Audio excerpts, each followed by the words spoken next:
Hello, my sewing friends. I'm Jen, and here is a tour of my sewing room. I've been talking about doing this for a while, and I really did need to get it cleaned up and, I don't know, organize some things. And so let me start out by showing you what it looks like from the doorway. And the main thing that has changed here is that there's no big table. My beautiful, beautiful table that I built and that I loved looking at. Every time I was at my kitchen table, I would look in here and there was that gorgeous table. And when I would go to work, it was so much space and it was beautiful. You know, there's no such thing as too big a table, but there is such a thing as too small a room. And the room was just too small for it. So I had to find another solution. And I did. So let me give you a closer look. So there's the doorway, and I'm going to go clockwise all around the room. So first up is my pressing station. Let me give you a little closer look at that. This is just a 9-cube unit that I've had for a while. I put it on wheels because everything in this room is on wheels except for one thing. And I took an ironing board apart and I took the top and just affixed it to the 9-cube unit. These white boxes I've had for years. I got them at Ikea, probably 20 years ago, and they have bias tape and elastic and zippers, and on the bottom here is lace. And then these other bins I found at Amazon. I'll link them. They have garments that I've taken apart and I'm going to use for fabric. And then there are some small fabric scraps there and some project bags down there. This is my gravity fed iron, which hangs from the ceiling, and I love it because it's got that great big tank and I never run out of steam, which is wonderful. I have haggled and fought with that cord, and this seems to be working for the time being, so I'm going to keep it that way. I redid my pegboard just so it wasn't quite so busy. There are things on there that are, scissors, obviously, a few things that I need when I'm pressing. And over here is a little cart, one of those little 3-tiered carts that you can find anywhere. And I have cleaned it up, believe it or not. I look over here and I think, what a mess, but I have cleaned it up. And on top are just things that you would use all the time to press things, like a ham and a clapper and that kind of thing. Back behind there is stuff for filming, like tripods. And I will tell you that I have used this to disguise several things back here that I can't find another place for, so I hide them. But it's stuff I don't use all the time, so it's fine. I do have 2 prints here. Well, I have a print and then a cross stitch.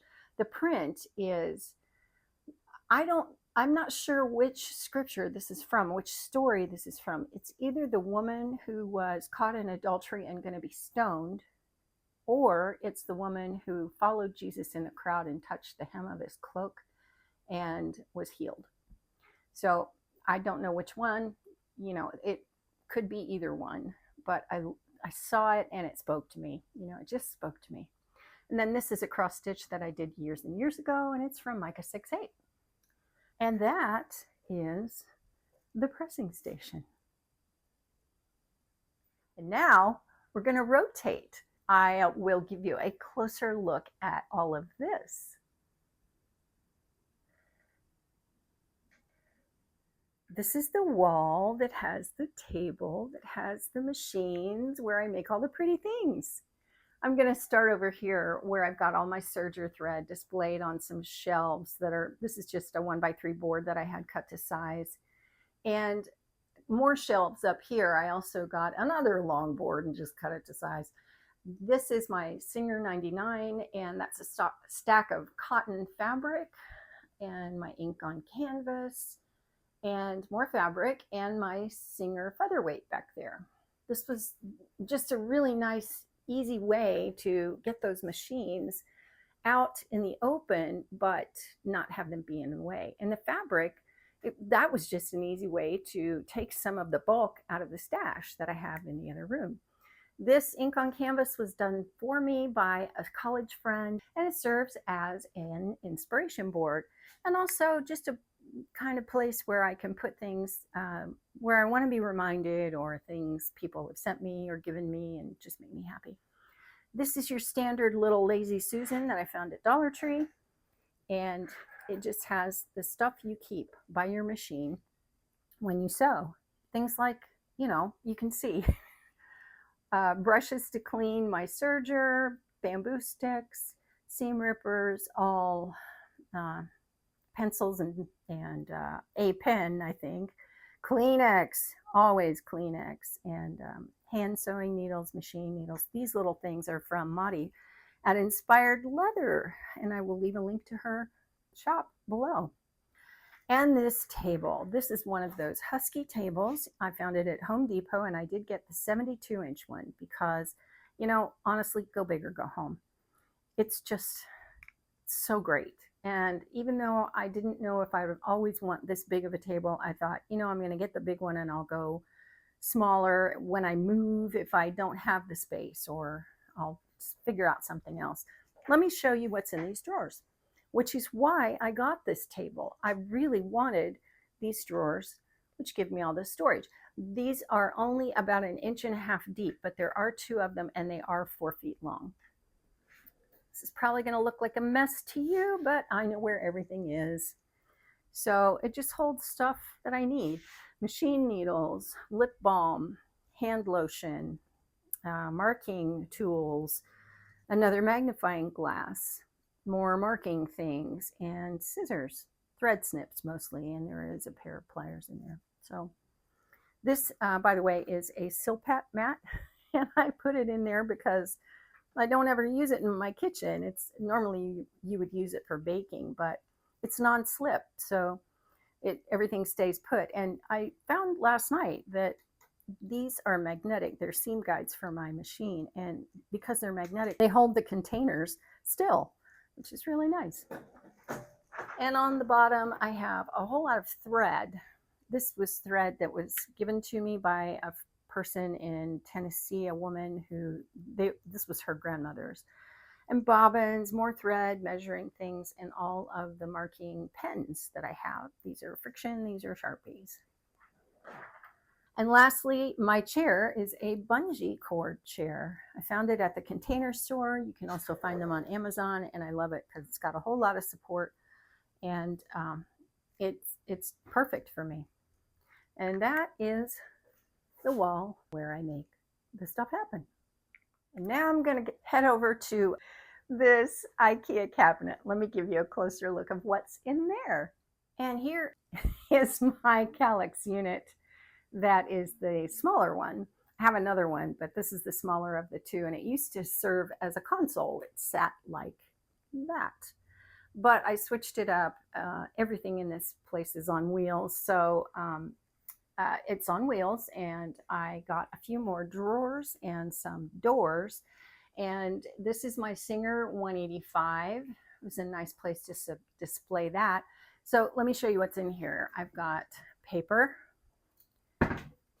random things that I don't know what else to do with. Couldn't find another place for. Machine manuals, my Turner, some other stuff. A lot of things for my older machines. This is quilt scraps. This is camera stuff in a bag I use for when I travel and sew. Glue, buttons, labels and clamps and clips, snaps, quilting rulers and my old embroidery floss, and chalk, interfacing, and ribbon.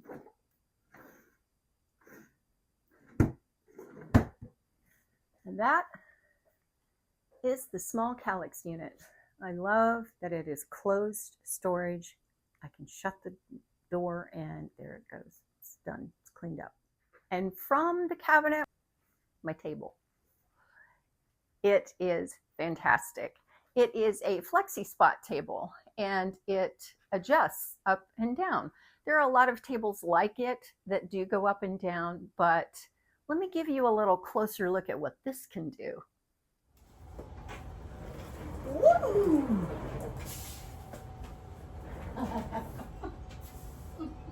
This is my adjustable table. It serves as both my desk and a work table. And yes, that's a bug zapper because this is Florida and it's trying to kill me. I recently decided I wanted some ambient lighting in here, so I put that little lamp, I found it somewhere else in the house and put it there. My laptop is there, something to drink. This is too small of a cutting mat, but it's got to do for now until I come up with a better solution for a mat that I have that's too big. This is just a little bit of stuff that I like, patterns I want to do, and some pins and mug rug and rulers and that kind of thing. I did use command strips to put a ruler down, or yardstick down, so I can measure fabric, but I didn't want to mar this beautiful bamboo top. This has 3 drawers that I added, and they have thread, and over here is thread also.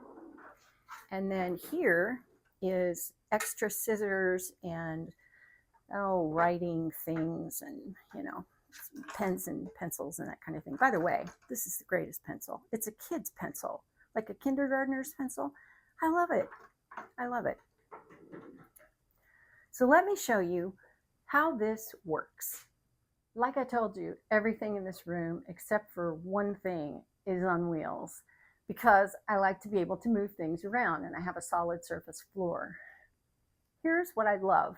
I can sit here and work on my laptop, or I can use this as a work table, or work on my laptop when I'm tired of sitting and I need to stand up. So there are some presets on this table, and you can put them at whatever height you want, but it's really nice because you can just hit the button and it goes right to where you want it. So this is as high as I like it. So if I need to lay out a piece of fabric and I need to be able to get to both sides of the table, here's what I do. I take my little lamp and I put it up here, and I'm going to take my laptop off and put it up here. And all I do is pull this out like this. Great thing about everything being on wheels. And I can move it to the center of the room, and I can work here. I can walk around here and work. It's the greatest thing. And when I'm finished, I can roll it right back. Or I can leave it here if I'm working on something and I know I'm going to have to be working on it for a couple of days or an extended period of time. I could just leave it here in the middle of the room. The best thing is I can put it away when I'm finished. And all I have to do is scoot it back.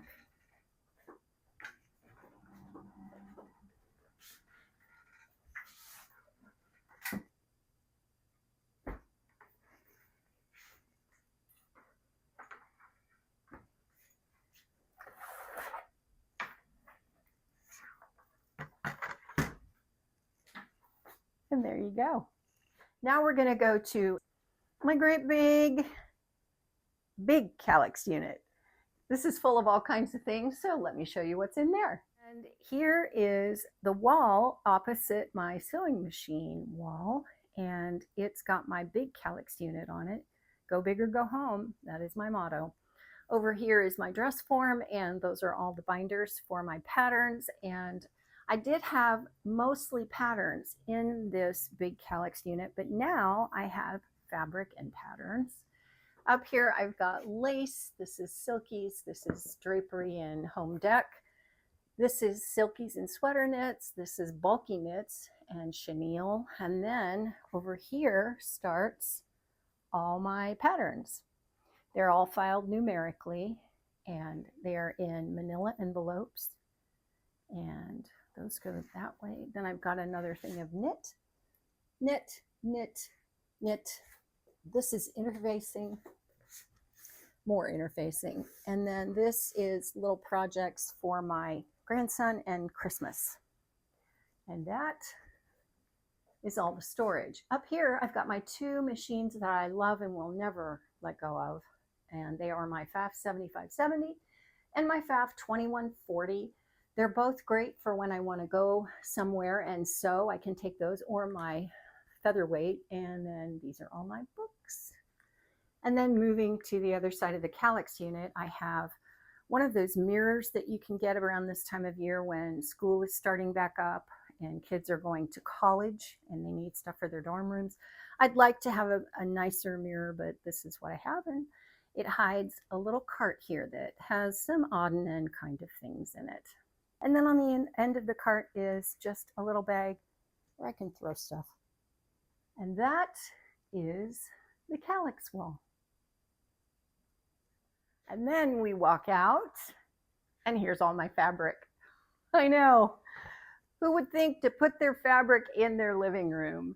But let me give you a little closer look at what all's in here, and I'll tell you how I came to the decision to put it all in here. And here's a closer look at all my fabrics. This is just put in here basically according to fabric type, and lots of sheets. I need to be making some nightgowns, and then I've got remnants and swimsuit and more remnants. And this ended up being all those fabrics were originally in my table that I had to get rid of. And so this ended up being a wonderful way to store them, get them out of the dust, get them out of the light, and be able to easily access them. When I come out here, I can see exactly what I need and go right to it. So there is the new improved, for the third, fourth time sewing room at Jen's house, where, you know, go big or go home. Get the big thing. By the way, I wanted to tell you about that Husky table that it adjusts. I forgot to show you that. It has a crank on it where you can bring it up or bring it down. I think I have it at almost its lowest height, but you can crank it, and I can, like this one, this is electric, but that you have to work at it a little bit, but you can crank it and it can go up, and I can stand up and sew if I want, or, you know, it's a great feature. And I'm really glad I got the bigger one, even though I love that table so much because of the storage. I love those drawers. But I have to say, man, I miss that table that I made with all the storage around it. It just, oh, I just loved it. But you know what? While there is no such thing as a table too big, there is such a thing as a room too small. And this room was just too small for that table. I've tried to think of all kinds of ways to cut it down or make it smaller. And you know what? In the end, this works far better because I have reclaimed all this floor space. And I do have a guest room, but this is an extra room where if I have guests coming, I have a big family. So if I've got, you know, the kids coming and they need a place to sleep and that room is taken, then this can be another room that can function like a guest room. So it's nice to be able to have that. And to be honest, it was kind of a pain to have to squeeze around and not have enough room to walk around in here. And now I've got all the space in the middle of the room, and it just opened the whole thing up. And now I feel like, wow, it's truly a happy place for me. So yeah, that fabric storage in the living room. Well, now here, you know, that is one of the things that I hope has inspired you to think outside the box, because who puts fabric in their living room? But you know, I saw on Pinterest one time a line of cabinets like that, and they were Ikea cabinets. I think my house is starting to become the house that Ikea built, but glass front doors on the cabinets, and it was just this line of beautiful, beautiful cabinets. And so I had books in them, and I thought there's got to be a better place to put those books because they were books that I'm getting rid of. So I found enough room in the closet in the guest room and my husband's office. So I was able to then very easily take the fabric that I wrap on foam core boards, take them right out that table that I was getting rid of and slide those right into those shelves. And really, it is a good place to put fabric because it's out of the dust and it's out of the light. So, and I can walk out there and see everything. It's so easy to find stuff. And it is not an eyesore. I mean, it's not the kind of thing where you would look at that and immediately think there's fabric in there. You might think colorful books, but you'd have to go up and really look to find that it's fabric. So just one of those things where you got to think outside the box. I have several things like that around here, but I hope that inspired you. I hope it inspired you to think outside the box. And so please, in the comments, tell me all about the ways that you've been inspired, the things that you've done, the clever ways that you've made your sewing space work for you, the fun ways you've organized stuff and all that kind of thing. I would love to hear about all that. And I would love to hear if you took anything away from the way I did it. So I will leave it there for now. And I just thank you so much for watching and being right here in here with me every week. It's kind of fun. And I love it now. I love it even more. And I love you guys too. So I'll leave it there, like I said. And I guess I'll just see you next time. So thanks again for watching.